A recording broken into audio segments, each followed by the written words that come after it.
Good morning. It's Wednesday, January the 20th, and I want to talk to you guys today a little bit about being that friend. We all have that friend or those friends that we trust to go to vent to seek advice from, somebody just to uplift us if we might be having a bad day.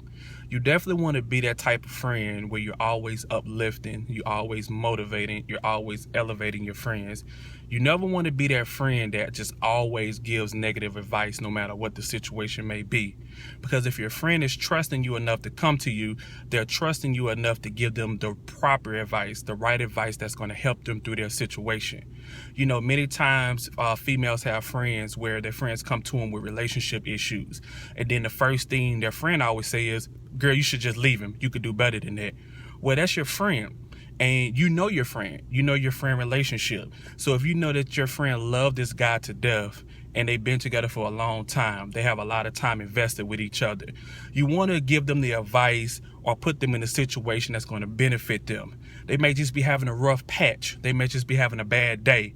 And the answer is not always, just leave him, girl, you can do better. Now, if this is a guy that's putting hands on her, that's talking down to her, that's calling her out her name, that's violently disrespecting her, then yes, that might be the advice that you want to make her realize and open her eyes to. But that shouldn't be the advice that you always give. Ladies, be very aware of those friends that always just give you negative advice, because you have to really question if that's really your friend.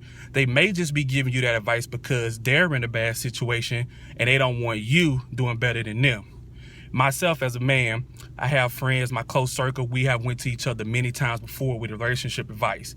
And we never ever just say, man, just leave that hoe alone. That's something we don't do because we understand each other's situations. We understand that we may be in love. This is something we're building. So we give each other the proper advice and say, look, you need to fix that. You tripping. Like, we call each other out and let each other know when we're right or whenever we're wrong. That's what you're supposed to do as a friend. You want always to see your friend have the best interest at heart. So definitely be that friend that's going to uplift, that's going to motivate, and that's going to elevate. If you have people that's in your circle that just always focus on the negative advice to give you, that's not your friend. So pay attention to the advice that you're getting from your friends whenever you go to them. Because at the end of the day, your friend always wants you to be happy. And if they're giving you advice that's going to make you bitter as they are, or as their relationship is, sometimes you might just have that friend that want to be the only one in the circle that's having a so-called happy relationship. So watch the advice that your friend's giving you and pay attention to it. It's Wednesday, it's hump day. Y'all have a blessed week, almost to the weekend.